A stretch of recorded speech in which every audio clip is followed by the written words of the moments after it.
ഒരു പക്ഷേ ഈ സമയത്തായിരുന്നു എൻ്റെ കല്യാണം നടന്നിരുന്നെങ്കിൽ ഇങ്ങനെയൊന്നും സംഭവിക്കില്ലായിരുന്നു. കാരണം ഇപ്പം എനിക്ക് അന്ന് എടുത്തു ചാടി നമ്മൾ ഭയങ്കര ദേഷ്യം, എനിക്ക് ഭയങ്കര ഒന്നും മുന്നും പിന്നും നോക്കാത്ത രീതികളുണ്ടായിരുന്നു എനിക്ക് കുറേ. പക്ഷെ ഇപ്പം അങ്ങനെ അല്ലല്ലോ. ഇപ്പം നമ്മൾ എന്താ ചെയ്യുന്നത്, പ്രവർത്തിക്കുന്നതിനൊക്കെ നമുക്ക് വ്യക്തമായ ഒരു ധാരണയും കാഴ്ചപ്പാടും ഉണ്ട്. എനിക്കറിയാവുന്ന എൻ്റെ കസിൻസൊക്കെ പിള്ളേരോട് പറയും, ദൈവം ഇത് 30 വയസ്സെങ്കിലും ആകുമ്പോഴേ കല്യാണം കഴിക്കാവുള്ളേ. കാരണം ആ ഒരു പ്രായമൊക്കെ എത്തണമെന്നേ. അതെ. നമുക്കൊരു പക്വത പക്വത. വരാനായിട്ട്. എല്ലാവരും പറയും ഇല്ല ഞാൻ ഭയങ്കര മെച്യൂരിറ്റി ഉണ്ട്, നമ്മുടെ വേറെ പല കാര്യങ്ങൾക്കും നമ്മൾ ഫേസ് ചെയ്യുന്ന പ്രശ്നങ്ങൾ നമ്മൾ മെച്യൂർഡായിട്ട് ചെയ്യും. പക്ഷെ ചില കാര്യങ്ങൾക്ക് നമുക്ക് മെച്യൂരിറ്റി വരാൻ, അല്ലെ വകതിരിവെന്ന് പറയും, വകതിരിവ് വരാൻ കുറച്ച് സമയമെടുക്കും. അപ്പം അങ്ങനെ എനിക്ക് തോന്നിയിട്ടുണ്ട്, ഒന്ന് ഡിലേ ആയിട്ട് മതിയായിരുന്നു എന്നെനിക്ക് തോന്നിയിട്ടുണ്ട്.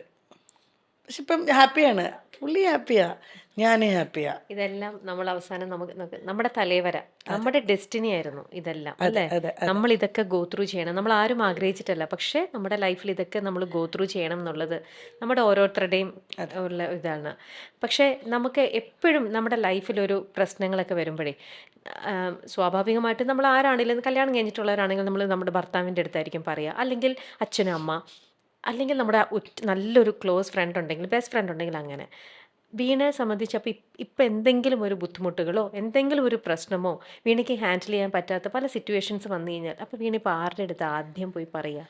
ഇപ്പോൾ കഴിഞ്ഞ കുറച്ച് നാളുകളായിട്ട് ഞാൻ പറഞ്ഞു, എനിക്ക് കുറച്ച് വളരെ 1, 2, 3 ഫ്രണ്ട്സ് ഉണ്ട്. അതിനകത്ത് എൻ്റെ എല്ലാ കാര്യം അറിയാവുന്ന ഒരു ഫ്രണ്ടെന്ന് പറയുന്നത്, എന്നെപ്പറ്റി ഞാൻ എന്ന് പറയാവുന്ന ഒരാളാണ് അലീന. എന്നാൽ ഇന്നും വിളിക്കാറില്ല ഞാൻ അവളെ. പിന്നെ അല്ലാതെ എനിക്കിവിടെ ഒരു നല്ലൊരു ഫ്രണ്ട്, വളരെ ഭയങ്കര എന്താ പറയുക, നമ്മുടെ കൂടെ അങ്ങനെ നിൽക്കുന്ന കുറച്ച് സൗഹൃദങ്ങളുണ്ട്. അതിനകത്ത് ഈ കഴിഞ്ഞ ഒരു ജനുവരിയാണോ ഡിസംബറിലോ മറ്റോ എൻ്റെ ചേട്ടന് പെട്ടെന്നൊരു വയ്യാഴിക വന്നു. ഞാനും ചേട്ടനും ക്ലോസ് ആയിരുന്നു. പക്ഷെ അങ്ങനെ ഡെയിലി വിളിക്കലോ അല്ലെ സുഖാണോടി നിനക്ക് വയ്യേ അങ്ങനെ ഒന്നും ചോദിക്കലൊന്നുമില്ല. കാണുമ്പോൾ ഭയങ്കര സ്നേഹമാണ്. ഡെയിലി വിളിച്ച് അന്വേഷിക്കുന്ന ചേട്ടനോ ഡെയിലി വിളിച്ച് ചേട്ടൻ്റെ വിശേഷങ്ങൾ അന്വേഷിക്കുന്ന പെങ്ങളോ അല്ലായിരുന്നു ഞാൻ. പക്ഷേ കഴിഞ്ഞ ഡിസംബറിൽ ചേട്ടനൊരു ചെറുതായിട്ടൊരു അറ്റാക്ക് വന്നു. അപ്പോൾ ഇതിനകത്ത് ഇങ്ങനെ കാണിക്കുമല്ലോ. അപ്പോൾ എന്നെ വിളിച്ചിട്ട്, ചേട്ടത്തിയമ്മ ഒമാനില്ല പ്രിയ, അപ്പോൾ എന്നെ പ്രിയ വിളിക്കുന്നത്, എടി ചേട്ടന് വയ്യ, നീ ഒന്ന് അത്യാവശ്യമായിട്ട് തിരുവനന്തപുരം ചെല്ലണം എന്ന് പറഞ്ഞ് ഞാൻ ആ ഇട്ട നിൽക്കുന്ന ട്രാക്ക് സ്യൂട്ടും ഒരു ടീഷർട്ടും ഇട്ടിരുന്നു. അതിട്ടെടുത്തിട്ട് ഞാൻ വണ്ടി എടുത്തിട്ട് എനിക്ക് വണ്ടി എടുക്കാൻ പറ്റണില്ല. അങ്ങനെ റാഫി എൻ്റെ ഡ്രൈവറിനെ വിളിച്ചിട്ട് അപ്പം തന്നെ ഞാൻ തിരുവനന്തപുരത്തേക്ക് പോകുന്നത്. ആ പോണ പോക്കിലാണ് എനിക്കൊരു ഭയങ്കര പേടിയായി. ദൈവം എൻ്റെ ചേട്ടന്, കാരണം ആ സെയിം ഹോസ്പിറ്റലാണേ. എൻ്റെ ചേട്ടൻ എന്നേലും പറ്റൂ, ഇത് ആലോചിച്ചാൽ ഞാൻ അവിടെ വരെ എത്തുന്നത്. അപ്പം ഞാൻ ഇടയ്ക്കിടയ്ക്ക് ഫോൺ വിളിച്ച് ചോദിക്കുന്നുണ്ട്. ചേട്ടൻ നേഴ്സാണ്, പക്ഷേ ചേട്ടൻ നല്ല പേടിച്ചു തൂറിയാണ് ചേട്ടൻ്റെ കാര്യത്തിൽ. ചേട്ടൻ 108 നേഴ്സാണ്. പക്ഷേ ചേട്ടൻ ഈ സൗണ്ടില്ലേ, ഈ ICUയിലെ സൗണ്ട് എനിക്കറിയാവുന്ന ഹോസ്പിറ്റലും ഡോക്ടേഴ്സും ആയതുകൊണ്ട് ചേട്ടന് ഫോണൊക്കെ കൊടുപ്പിച്ചു. ചേട്ടൻ പറഞ്ഞു, എടി എനിക്ക് ഈ സൗണ്ട് കേൾക്കാൻ പറ്റുന്നില്ലടി, പേടിയാവുന്നടി എന്ന് പറഞ്ഞു. പക്ഷേ ആൻജിയോഗ്രാം ഒന്നും ചെയ്തപ്പോൾ ചേട്ടന് കുഴപ്പമൊന്നുമില്ല. പക്ഷെ ഞാൻ അവിടെ ചെന്നു. പക്ഷെ അന്ന് മുതൽ ഞാനും ചേട്ടനും ഭയങ്കര ക്ലോസായി. ഞാൻ ഓടി ചെന്നപ്പോൾ ചേട്ടൻ്റെ സമാധാനം എനിക്ക് മനസ്സിലായി. ഞാൻ എനിക്ക് പിറ്റേന്ന് ഷൂട്ടുണ്ട്. എന്നിട്ട് ഞാൻ പിറ്റേ ദിവസം ലേറ്റ് നൈറ്റാണ് ഞാൻ അവിടെ നിന്ന് തിരിക്കുന്നത്. അതുവരെ ചേട്ടൻ്റെ കൂടെ ഇരുന്ന് ചേട്ടനെ കംഫർട്ടാക്കി. അതിനുശേഷം ഞാനും ചേട്ടനും ഭയങ്കര ക്ലോസാണ്, ചേട്ടത്തിയമ്മയായിട്ടും പണ്ടത്തേതിലും. കാരണം എനിക്കൊരു തോന്നൽ, ദൈവം എൻ്റെ ചേട്ടനും കൂടെ എന്നെ വിട്ടേച്ച് പോയി ഞാൻ എന്ത് ചെയ്യും, അങ്ങനെ ഒരു പേടി ഉള്ളിൽ വന്നിട്ട് അതിനുശേഷം ഞങ്ങൾ 3 പേരും തമ്മിലുള്ള ബോണ്ടിങ്, ഏട്ടത്തിയമ്മയും ഞാനും, എനിക്ക് ചേട്ടന് വേണ്ടി എനിക്ക് സ്റ്റാൻഡ് ചെയ്യണം, ചേട്ടനും അതുപോലെ തന്നെ എല്ലാ കാര്യത്തിലും എൻ്റെ ഇടപെടുന്നു. എൻ്റെ പ്രശ്നങ്ങൾ വരുമ്പം ഞാൻ ചേട്ടാ ഇങ്ങനെയാണ് ചേട്ടാ, ഞാൻ എന്താ ഏട്ടാ ചെയ്യുക. അപ്പോൾ അന്ന് ഡിവോഴ്സ് ചെയ്യുന്ന സമയത്തും എൻ്റെ ചേട്ടൻ തിരുവനന്തപുരത്ത് നിന്ന് ചേട്ടൻ കൂടെ വന്നിരുന്നു. ചേട്ടൻ കൂടെ വന്നിട്ടാണ് ഞാൻ സൈൻ ചെയ്യാനെല്ലാം പോയത്.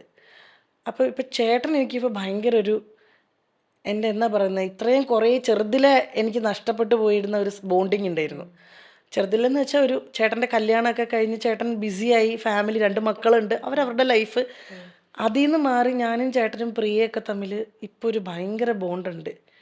എൻ്റെ അതിന് ശേഷം ഞാൻ എൻ്റെ ഫാമിലിയിലുള്ള പലരുമായിട്ടും കൂടുതൽ ഞാൻ ബോണ്ടിങ് വെച്ചു. എൻ്റെ ചിറ്റപ്പൻ, എൻ്റെ അച്ഛൻ്റെ പെങ്ങളുടെ ഫാമിലി, അമ്മാമ്മ, എല്ലാവരുമായിട്ട്.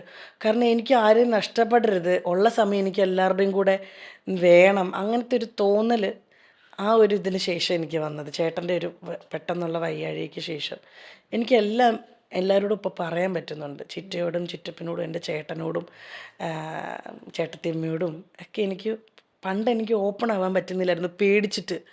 ആരെ പേടി? സമൂഹത്തിനെയായിരുന്നു എനിക്ക് പേടി. അവരെന്ത് വിചാരിക്കും, അയ്യോ ഇവരിത് അറിഞ്ഞു കഴിഞ്ഞാൽ എന്താവുമോ. പക്ഷെ ആ പേടി ഇപ്പോൾ പോയി.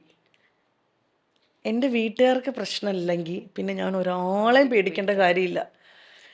ആ തീരുമാനം ഞാൻ എന്ന് എൻ്റെ ലൈഫിലെടുത്തോ അത് ഞാൻ എടുത്തിട്ട് കുറച്ച് നാളുകളായി. അതായത് പബ്ലിക് എന്ത് പറയുന്നു എന്ന് നോക്കി ജീവിക്കണ്ടെന്ന്. ഞാൻ കാരണം ഒരാൾക്കൊരു പ്രശ്നം വരാതെ പോവുക, ഞാൻ കാരണം ഒരാൾക്ക് ഒരു ബുദ്ധിമുട്ടുണ്ടാവാതെ എന്നതൊഴിച്ച് ഞാൻ എന്തും എൻ്റെ ഫേസ്ബുക്കിലോ ഇൻസ്റ്റയിലോ അല്ലെങ്കിൽ ഞാൻ പറയുന്നതോ ഞാൻ പ്രവർത്തിക്കുന്നതോ എന്തായാലും കുഴപ്പമില്ല. ഞാൻ കാരണം എന്ത് സംഭവിക്കുന്നു, അല്ല ഞാൻ കാരണം ഒരാൾക്ക്, ഇപ്പം ഞാനൊരു വേർഡ് യൂസ് ചെയ്തു, അത് രമ്യക്ക് ഹേർട്ടായെങ്കിൽ അതെനിക്ക് ബുദ്ധിമുട്ടാണ്. അതല്ലാതെ ഞാൻ എന്ത് പറഞ്ഞാലും എന്ത് ചെയ്താലും ഒരു പ്രശ്നമില്ലെന്നേ. പിന്നെ ഈ കമൻസും കാര്യങ്ങളും അതിനിപ്പോൾ ഇന്നും ഉണ്ടാവും. നമുക്ക് എല്ലാവരും പ്ലീസ് ചെയ്തിട്ട് ഒരിക്കലും നമുക്ക് ജീവിക്കാൻ പറ്റില്ല. പിന്നെ ഒറ്റ കാര്യമുള്ളൂ, ഇതെല്ലാം ആലോചിച്ച് നമ്മൾ കമൻസ് അവരെന്ത് വിചാരിക്കും ഇവരെന്ത് വിചാരിക്കുമെന്ന് നോക്കി നമ്മൾ മുന്നോട്ട് പോയാൽ നമ്മുടെ ജീവിതം തീർന്നു പോകുന്നേ. അങ്ങനെ ചിന്തിക്കാനേ പാടില്ല. ഇപ്പം ഈ നിമിഷം ഉണ്ടല്ലോ, ഇത് ഭയങ്കര ഗിഫ്റ്റഡാ ഈ സമയം. ഇതിപ്പോൾ കഴിഞ്ഞ് നമുക്ക് പോയി കഴിഞ്ഞാൽ ഇനി ഇതുപോലെ തന്നെ ഷൂട്ട് ചെയ്യാൻ പറ്റൂല്ലല്ലോ. ഈ സെയിം ഡയലോഗ് ഈ സെയിം സംസാരം ഒന്നും പറ്റില്ല. കഴിഞ്ഞത് കഴിഞ്ഞു, നമ്മളങ്ങ് പോവാന്നുള്ളതേ ഉള്ളൂ. എനിക്ക് ലക്ഷ്യമുണ്ട്, വ്യക്തമായ ഒരു ലക്ഷ്യമുണ്ട്. ഇപ്പോൾ എൻ്റെ കരിയർ, എൻ്റെ മോൻ്റെ വളർച്ച, എനിക്ക് കുറേ ആഗ്രഹങ്ങളുണ്ട്. എനിക്ക് കുറേ കുറേ സ്ഥലത്ത് എത്തണം. ഞാനൊരു യാത്രയിലാണ് അതിൻ്റെ. അപ്പോൾ അതിന് ഇനിയിപ്പോൾ ആരെന്നെ പുറകിൽ നിന്ന് വലിച്ചാലും എന്നെ താഴെ വീഴിച്ചാലും ഞാൻ എണീക്കും. അത് ഞാൻ എൻ്റെ കഴിഞ്ഞ കുറച്ച് ഒരു 1-2 മാസം ഞാൻ കുറേ പ്രശ്നങ്ങളിലൂടെ, അതായത് പ്രശ്നങ്ങളിലൂടെ എന്നല്ല, ഭയങ്കര സന്തോഷമുള്ളൊരു കാര്യമാണ്. ഞാനൊരു പ്രൊഡക്ഷൻ കമ്പനി സ്റ്റാർട്ട് ചെയ്തു, വീണ നായർ പ്രൊഡക്ഷൻ എന്നുള്ള പേരിൽ. അതെൻ്റെ ലൈഫിൽ ഏറ്റവും ഭയങ്കര ഒരു ഹാപ്പി മൊമെൻ്റ് ആണ്. അത് വീണയുടെ ഒരു ഡ്രീം ആയിരുന്നു? വീണയുടെ അല്ല, എൻ്റെ അച്ഛൻ്റെ ഒരു ഡ്രീമായിരുന്നു അത്. അച്ഛൻ പ്രൊഡക്ഷൻ തുടങ്ങി, അത് കണ്ടാണല്ലോ നമ്മളിതൊക്കെ ആഗ്രഹിക്കുന്നത്.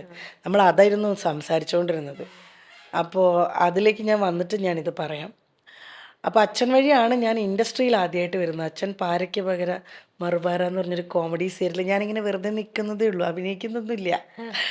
ആദ്യം തല കാണിക്കുന്നത് ആ ഷോർട്ട് ഫിലിമിലാണ്. അന്ന് ടെലി ഫിലിം എന്നെന്തോ അതിന് പറയാം.